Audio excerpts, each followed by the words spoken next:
A Nené é a mãe do Puxuca, né? É. Eu me lembro. E Mora aí, perto do rio. aí da carreira, nego, peraí, nona, me espera que eu vou me arrumar. E vestiu a camisa e foi. Eu tô cuidando comigo e ela foi com ele pra lá.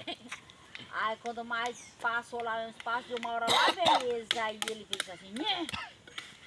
Eu não sei o que tá acontecendo. Se eu cresci ou se minha camisa diminuiu. Ela disse, mas o que é? Aí foi ela disse assim, manda ele virar a costa pra te ver o que ele fez. Aí viu, devia mandar ele arrumar.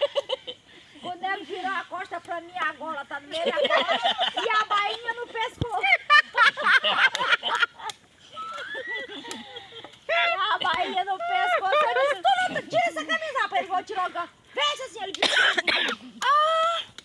o que foi? Tu botou a gola pra baixo, ele caiu na risada sozinho, a doida que ele tinha feito. Eu disse assim, por que tu não disse pra ele? Ela disse, os pequenos, ele disse que eu nunca mais em reunião com os meninos, todos iam ficar rindo dele. Ela disse, é por causa disso que eu estou rindo, que a gola da camisa dele tá no meio da costa.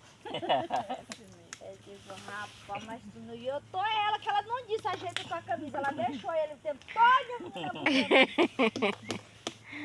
Muito inocente, né? Rapaz, tudo atrapalhado.